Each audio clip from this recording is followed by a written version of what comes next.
I think the problem was I read a little bit of a Brene Brown book and, couldn't resist tacking quotes in there. She's definitely quotable. Yes, she is. She's really good at saying stuff. But you can also see based on the page numbers that I stopped reading at like page 75. That's as far as I got. There's like quotes in the book up to page. Well, at least they don't all say like forward. I mean, you did read a little bit further into yes. it. It was more than the introduction. More than the intro. Yeah, I haven't looked through this at all. Except you already got all this down, though. So. Well, no, I mean, I know how to do all of these things, for sure. I just don't actually do them. All right. You ready? I'm ready. Okay. Are you ready? No. Now I am. Okay. Hi, everybody. Welcome to the Big Idea Podcast. My name is Eric, and I'm joined by... Tammy. How you doing, Tammy? Good. We're in a nice new setting here. Different look, different feel, comfier chair. It is a comfy chair, and it is a little late in the afternoon. So I hope that doesn't mean that one of us will fall asleep while the other is talking. I think it's possible. Possible. Also possible we might be a little more belligerent. Maybe a little angrier. Yeah. Angrier than we would normally be. Short with our temper. A little sarcastic. That's not that's different. Pretty much any time. Yeah, that we do have that spiritual gift. But we are talking about the next series. And when does it start? It starts on November 19th. Look at how far ahead we are. Wow. So this is the one that gets us to Christmas. So that just means Christmas is around the corner and fall's just happening. And that's exciting. So the next one of these we film, we have to be wearing Christmas sweaters.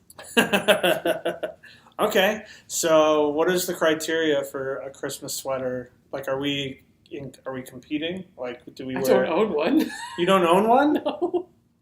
Surely so you have a Christmas Christmas out there, sweater. If you want to help me with a Christmas sweater for the next filming. And you know who you are, who could help her. Only person who watches this with any kind of consistency.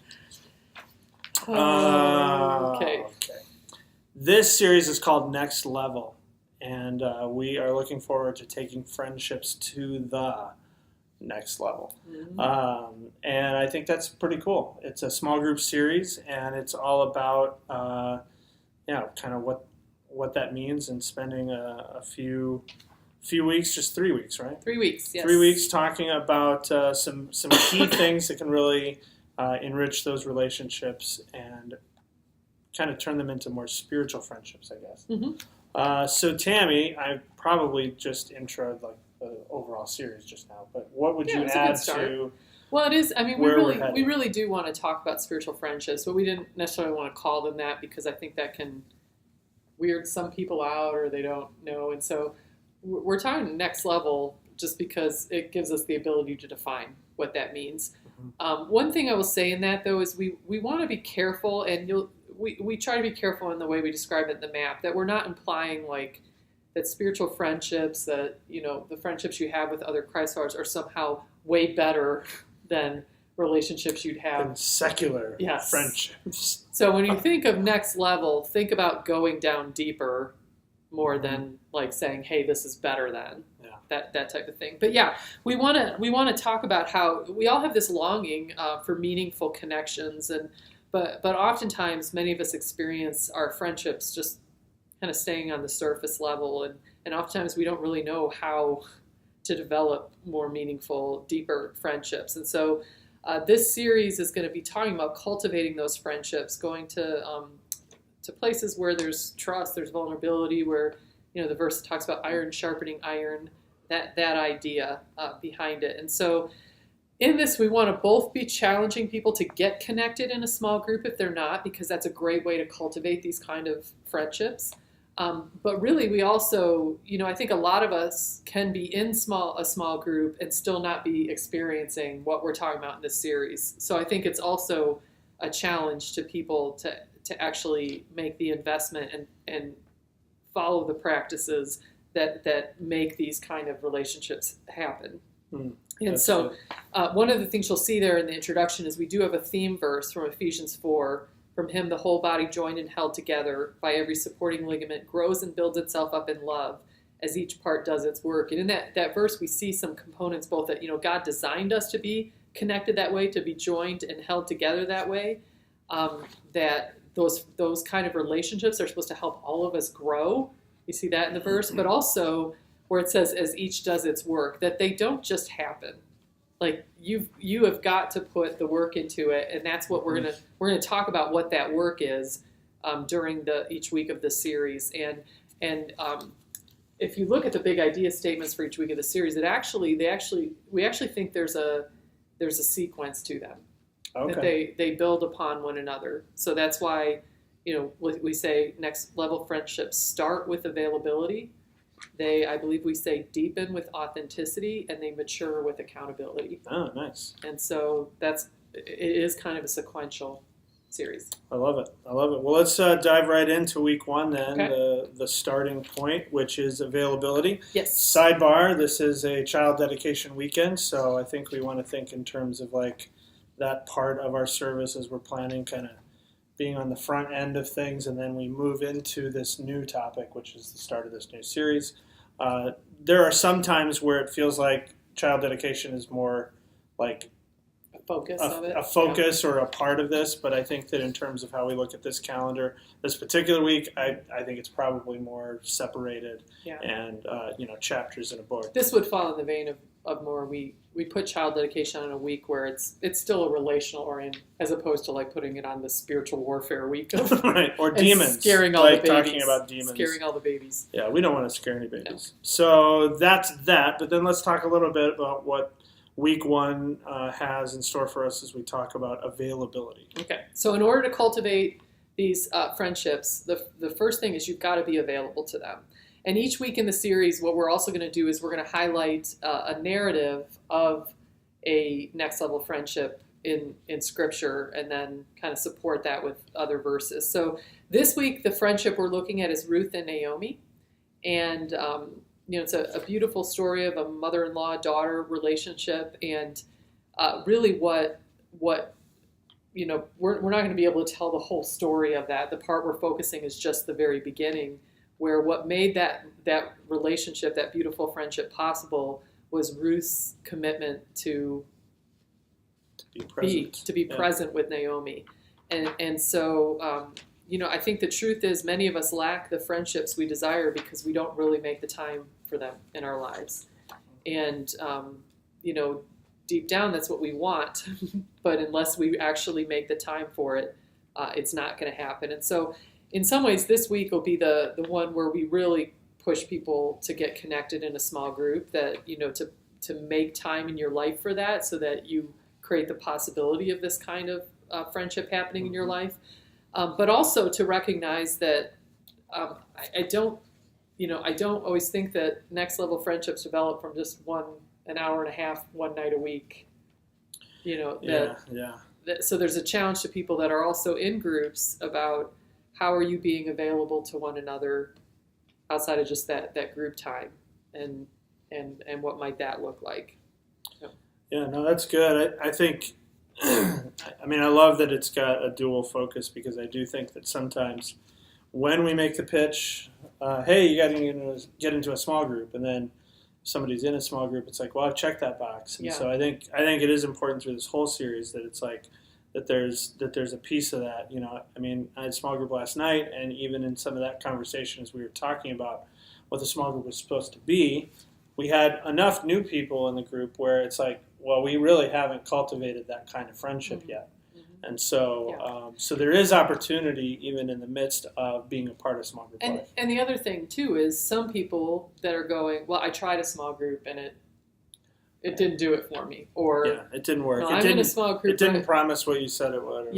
And some of that is, again, if we don't work as each one does its part, it's not going to happen. Right. And so we're going to kind of keep coming back to that, what is it? You got to do the time. What's that saying? If you, I don't know. Or am I confusing that with the? I think that's doing crime. If you did the crime, you got to do the time. Maybe that's not applicable. That might not be a good metaphor for small goops. Obviously, I don't know how to do friendship. I do think there's something about how you have to put in the time. I'm equating it to prison. Well, we are starting our prison ministry. No, we're okay. I'm going to let it roll. It's just a screensaver. Okay. Pay no attention to the man behind the curtain. It's putting in the time, but I don't know if there's a rhyme for that, except the word rhyme. Feels like there's a there probably bonus is. Points if you text us with what that saying actually is. Tanya. All right. Let's move on. Anything else for week 1 there? I don't think so. I think that It's a good challenge. Get connected. Yep. Make yourself more available. Week 2, authenticity. Authenticity. So next level friendships deepen with authenticity, and we went with authenticity because we're going to have an A for each one. Makes it a little more memorable. Have A's. But this also conveys the idea of vulnerability. So we're going to a little bit probably be using those interchangeably. Mm-hmm. So our next level friendship in this one is David and Jonathan, and we've talked about their friendship before. It's probably been a year and a half or so. I'm sure we'll talk again about a little bit of why it was an unlikely friendship in that. But the part of this that we're going to focus on is, you see as this scenario plays out that there are times when, when David is full of anxiety, full of fear, namely because Jonathan's dad is trying to kill him. It's a problem. Yes, it's a problem. Could hurt your friendship. It could. But, David, you see there's several times where he reaches out to Jonathan, and I'd say is very authentic of why is this happening? How have I wrought? Right. He's kind of really sharing what's going on for him and how he's feeling about it. But the part of this passage that I actually love is it says that, Jonathan came to him, and let me see, where is it? And it says, why can't I find it here? Do not be afraid. Is that what you're? Okay. No, yeah, 16. Jonathan, verse 16. Saul's son Jonathan went to David and helped him find strength in God.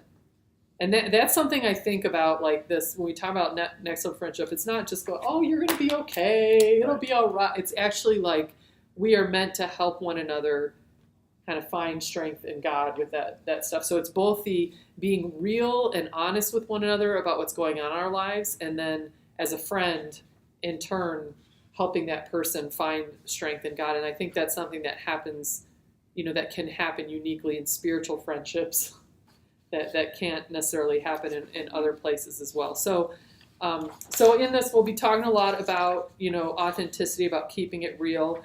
And I think one way maybe because sometimes people freak out even by that. You're talking about being vulnerable. It's because you've also been in that small group where there's that person that, it's a little too vulnerable. Yeah, it's a little too vulnerable at times. But, I, just as we were writing this map, we thought of, the good, the bad, the ugly. Do you have people in your life that you can really share the good, the things you're selling, that they're not going to take that as you're bragging or that they just want to rejoice with you. The bad, knowing, the hard things you're going through, that there's people that will, and you with them will empathize and pray for you. And the ugly, knowing that the ways you mess up, the ways you screw up, and you're not going to be judged, and you're not going to judge others. And that's what we're talking about, those next level of friendships. And so in this message, we'll want to tackle what are some of the barriers to that, what keep us from being real with one another. And then, like I said, maybe address some of the myths about that. Yeah. There's one quote, I think, from Brene Brown that I had on here. It's on page 9. Vulnerability is about sharing our feelings and our experience with people who have earned the right to hear them. So, and she talks about a little in this book, Daring Greatly. She talks about the people that spew their lives to everybody. That's actually not building trust. That's violating it. I'll have to look for the exact way she talks about that. But so we're not talking about, you walk around as an open book with everybody. Right. Yeah, it's the next quote right there. Oh, actually, is it? The vulnerability without boundaries leading to disconnection. Yes, that's it. Yeah. No, it's... Which is so... And I think it'll be important for us to bring that out. Because, without a doubt, because most people don't even think about the possibility that there's a good vulnerability and a bad vulnerability. They just see what they see and they say, that's not for me. Yeah. Or the people who share their sob story or everything with everybody. Right. And so they might look at this and go, well, I am vulnerable, so why isn't it, Right. Why isn't it working? Without boundaries, you end up disconnected and disengaged because, No, that's good. That's Yeah, it's a big topic, and it requires... We may just sit and read the Brene Brown book to everybody. That's not a bad idea. She's and actually, we've got enough videos of her. Maybe we just let her piece them talk. together. Yeah, I'd be fine with that. Assuming that she can get back to her house. I think it was underwater in Houston. That's right. So we'll just have to We'll have to go without her then. Yeah. Oh, it was a good idea at the time. And then an act of God ruined it. All right, week 3 then, if we have grown in this way and we have become more authentic, then we have the opportunity to mature with accountability. So where are we headed with this one? Well, this one, and I love thinking of the progression of that, because just even thinking relationally, like it's, being available to one another, that is kind of what provides a context that this kind of friendship can grow. But you have to go further than that. You have to get real with each other. You have to really share who you are, be known, and know. But I think, those kind of friendships really mature when you can speak the truth and you can speak the hard words to each other, when you can call each other on things, and when that is both a willingness to speak that, but also a willingness to receive it. I mean, that's when you have grown a deep spiritual friendship. And so this week we're talking about the accountability piece of that. The friendship example we're going to look at is Peter and Paul in this passage from Galatians, where Paul talks about how Peter screwed up and Paul called him on it. And unfortunately we don't have Peter's reaction from that, but I think that's an example of it. And this idea from Proverbs 27, wounds from a friend can be trusted. And so in some ways, are we willing to wound each other in order to help each other grow and help each other become better? The iron sharpening iron idea. I was thinking about this just yesterday. One of my closest friends, we always every week, send a text, what can I pray for you this week? And we send that to each other, which is authenticity, what's really going on in our lives. So this week I asked her to pray that I would get back in my rhythm of exercise, because I haven't got walking and all that.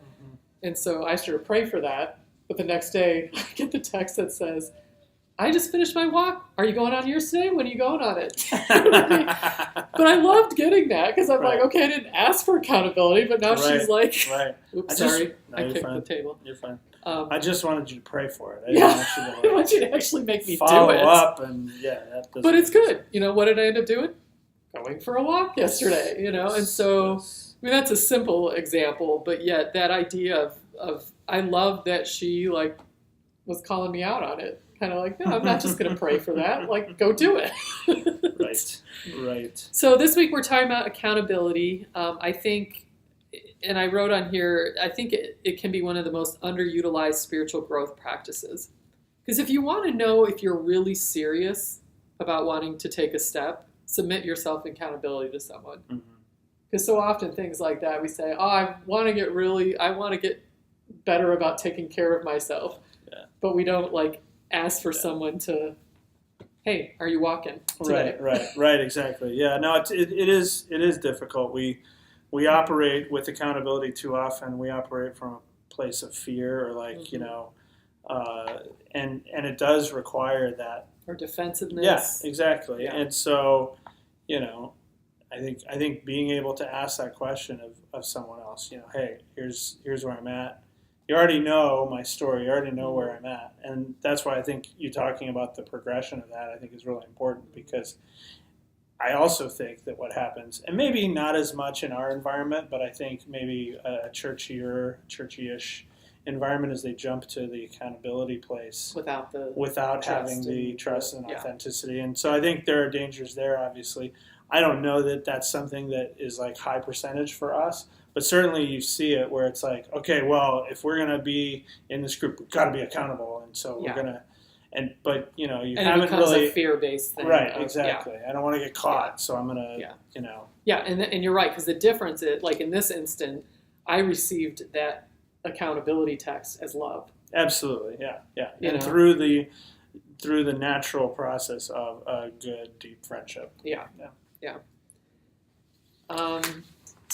So that's what, and it's not just the receiving it too. It's like, are we willing to, do I care about you enough to kind of say, hey, dude. Mm-hmm. Yeah, totally. So here, I'll tell Eric. Right. No. We'll just. Can you give us a minute? Actually, I did have a meeting today with somebody, and we were talking, and he said, hey, you've got a blind spot here. Let me show this to you. And that means so much. It's so helpful. But it took a lot. It takes a lot. To be able to bring that to somebody. Yeah, absolutely. For sure. Yeah, you have. But realizing if it's coming from a place of love, like, do we need to? No, we're fine. Okay. I freak out every time the screensaver comes on. That's what's happening here. And I tried to turn it off. It didn't work. Yeah. Anyway. Yeah. No, it's totally that. But again, like when, and sometimes we're afraid of that type of thing. But when accountability happens in the context of trust and love and a deep friendship, it's a beautiful thing. And that's what we want for one another, and that's what we're hoping this series.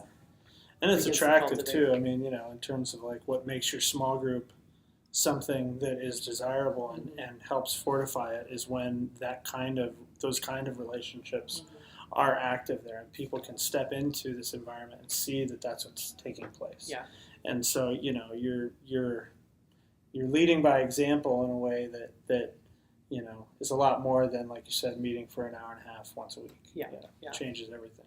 And the extent this is not on the map, but the thing about a series like this, even how it ties into our mission, I think the unusual nature of the relationships that formed in the early church became the greatest apologetic for the mission, and people saw people loving each other in a way that everybody else in the society and the culture wasn't. Right. And obviously we live in a culture where people are longing for this kind of real connection, and so if we can not only learn to cultivate this for ourselves and what it'll do in our lives, but also that'll become the most attractive kind of statement to our culture, and people are going to be drawn to that. And so, but I think us living this out also helps us live the mission of helping people find their way back to God. So Absolutely. It could be a great series for us this fall. All right, well, I love it. I'm looking forward to it. It is kind of, I don't know if it's important to note, but it's interesting to note that, in previous calendar years, we've had kind of a full stop in and around Thanksgiving, and then things start fresh in December with a Christmas series. This is very different. Like, we're kind of, this is embracing the Thanksgiving holiday within this series, and so we actually don't begin our full-fledged Christmas stuff until December 10th. So it's just important to note. I don't know how much it impacts us other than just to be aware that, it's December, but we're wrapping up this series. So, all right, well, that's all we have to say about that. So I hope and pray that we're able to brainstorm some really awesome large group stuff, some really great small group stuff, and do everything we can to get people in groups and to take it to the next level. All right, this is Eric and Tammy, and we have been a part of the Big Idea Podcast. So long, everybody. Bye, Tanya.